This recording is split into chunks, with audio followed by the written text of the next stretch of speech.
Hello, ẹ̀yin èèyàn mi. A kú Nàìjíríà wa yìí o.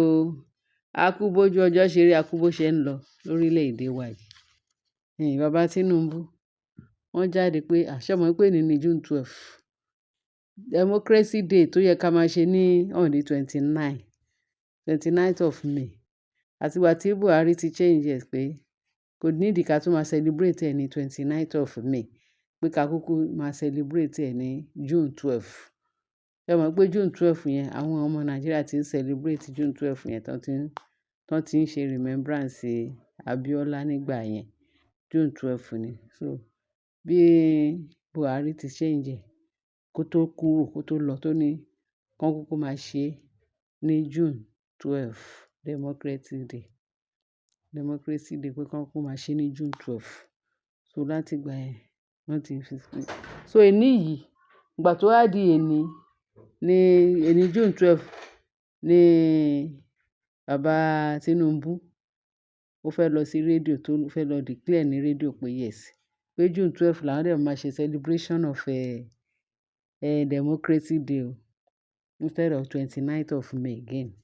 So since wọ́n ti change ẹ̀ sí gbogbo Nàìjíríà ti wà aware pé wọ́n ti change ẹ̀ sí June 12 kan kúkú máa celebrate gbogbo ẹ̀ ní June 12. So èní yìí ni Tinubu fẹ́ make a point of memory pé wọ́n máa ṣe ní June 12. Ó wá ní òun fẹ́ lọ sí rédíò. Àwọn ọmọ Nàìjíríà, ìgbà tó gbọ́ pé àwọn ọmọ Nàìjíríà fẹ́ lọ sí Eagle Square, wọ́n fẹ́ lọ sí Eagle Square láti lọ protest pé ìjọba bàbá Tinubu kò sàn wá o. Kán sọ fún bàbá Tinubu kí bàbá Tinubu kó mọ nǹkan tó fẹ́ ṣe fún Nàìjíríà o, kó change ìjọba ẹ̀ sí dáadáa o. Torí kí ni ìwúrí wa pé ìjọba pé wọ́n fẹ́ ṣe June 12, irú celebration la fẹ́ mú jáde. Kí ni nǹkan tí ó lè dùn mọ́ wa nú tí bàbá Tinubu fẹ́ celebrate pé June 12? Kí ni lájọ rí nǹkan kókó tó fẹ́ fi ìtorí ẹ̀ lọ announce pé ìjọba Tinubu ò sàn wá. Kí Tinubu change Nàìjíríà, kí Nàìjíríà dá bó ṣe tọ́ àti bó ṣe yẹ. Ráìsì 35,000 là ń ra báàgì nígbà yẹn lágbàáyé Buhari. Ó ṣe wá jẹ́ ti ìgbà tí Tinubu gbogbo ẹ̀ tí wá jẹ́ ráìsì wá jẹ́ 100,000 tí gbogbo ẹ̀ ń gbà yẹn 120. Àwọn ẹlòmíì tí ẹ̀ rà ní 150, 150,000. Ìyẹn ráìsì tá a ti ń rà ní 30,000 tá a sọ pé ilé iṣẹ́ ti fẹ́ wọ́n jù, ó ti fẹ́ wọ́n jù. Tá a fẹ́ ra ábáàgì nígbà yẹn, ábáàgì ṣe bá ń rà ní 17,000. A tún sọ pé wọ́n. Fuel tá a ń rà kò tí ẹ̀ wọ 200, 180 là ń rà nígbà ayé Buhari. Ìjọ́ tí Tinubu wọlé ní 29th of May ni epo wọ 600 títí wọ 1,000. Nísìnyí 1,000 lára láti ìgbà yẹn ó tún ti pọ́ ọdún kan. Ta tún lọ sọ́dún kejì. Wá wọ 1,000 sí, wá tí a tún wọ 950. From 950, a tún ní ó tún wọ 800. Kò tí ẹ̀ tí kúrò lórí 800, 900 ṣá ni ó yí wá ń sìn. Ṣé ìyẹn la máa sọ pé orí wa wú pé à ń ṣe Democracy Day? No, pé nǹkan torí ẹ̀ ni àwọn ọmọ Nàìjíríà sọ pé àwọn fẹ́ lọ sí Eagle Square yẹn láti lọ confirm pé wọ́n fẹ́ láti lọ protest pé ìjọba bàbá yìí kò sàn wá. Lóòótọ́ ni ká má sọ. Oúnjẹ wọn gbogbo nǹkan gbówó lórí. Ìjọ́ la fẹ́ bọ́nu ẹ̀. Ó ní meaning ní protest wọ́n fẹ́ lọ ṣe ní Eagle Square. Wọ́n ní bí bàbá Tinubu ṣe gbọ́ pé Eagle Square wọ́n fẹ́ lọ protest. Bàbá lòun ò ní ṣe ní rédíò mọ́. Pé òun máa lọ declare ní National Assembly lẹ́kọ̀ọ́.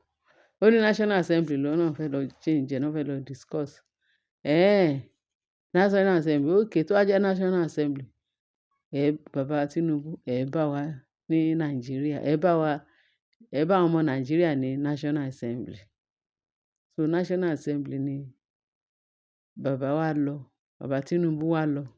Ó lọ declare. Bá àwọn ọmọ Nàìjíríà sọ pé tó wá jẹ́ National Assembly, a dẹ̀ ní wá ṣe nǹkan kan mọ́ ní Eagle Square. À ń lọ sí National Assembly láti lọ bá bàbá ń bẹ̀. Nǹkan kí nǹkan tó bá máa gbà. Kán lọ sọ fún bàbá face to face pé bàbá ṣé rí ìjọba yín, ó kù díẹ̀ káàtó, a fẹ́. Àfi tẹ bá change Nàìjíríà kó padà sí dáadáa sí bó ṣe wà tẹ́lẹ̀.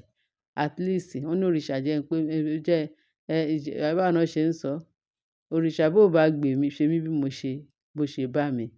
Òun lọ̀rọ̀ Nàìjíríà àti bàbá Tinubu. So kí bàbá Tinubu kán wá wọ̀rọ̀ kan fi ṣàdá, kán gbọ́ igbe àwọn ọmọ Nàìjíríà. At least June 12 ó yẹ ká mọ̀ sí rere ti 2025. Ó yẹ ká mọ̀ sí rere kí gbogbo nǹkan cheap. A mọ nǹkan tí bàbá Tinubu lọ sọ fún wọn ní National Assembly, but àwọn ọmọ Nàìjíríà tó lọ síbẹ̀. Wọ́n ní káwọn lọ gbọ́ nǹkan kí nǹkan tí bàbá fẹ́ sọ. Ẹ rí pé ó terrible. Àwọn ọmọ Nàìjíríà wọ́n ti bínú tán. Wọ́n ti bínú tán tí bàbá Tinubu bá fẹ́ kí ìjọba ẹ̀ kó dáa, kó dẹ̀ jẹ́ kí ó tu gbogbo àwọn aráàlú lára. Tí bàbá Tinubu kán change gbogbo nǹkan, ọjọ́ wo la fẹ́ sọ eléyìí dà. Kán jẹ́ kí epo wálẹ̀, kán dẹ̀ jẹ́ kí oúnjẹ wálẹ̀. A gbọ́ pé ráìsì ti di 55 àbí èlò. Ráìsì ti wálẹ̀, ó túbọ̀ máa wálẹ̀. A ti ẹ̀ dúpẹ́ pé kò sí ní 100,000 mọ́. Tí bàbá jẹ́ kó wálẹ̀, inú wa máa dùn, ayọ̀ wa á kún.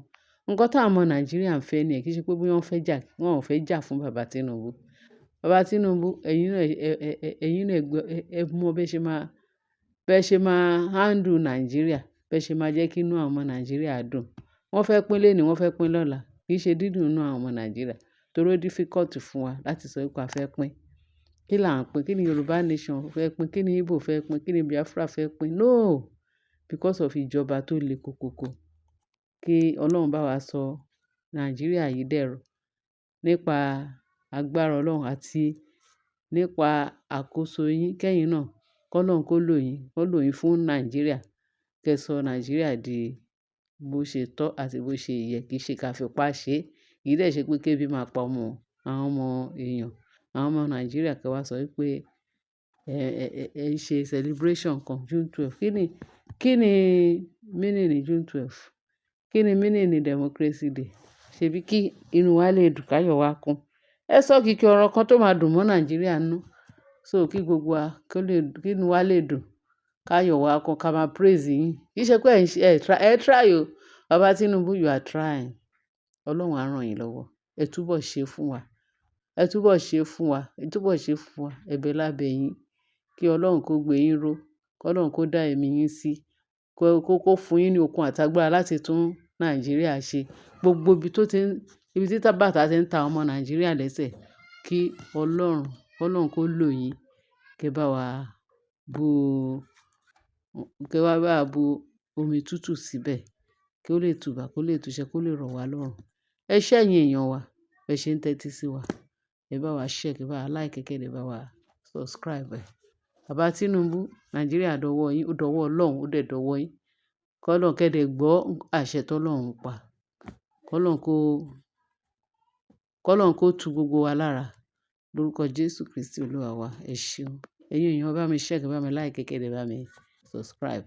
Ẹ ṣé bẹ́ ṣe ń tẹ́tí sí wa. Bye.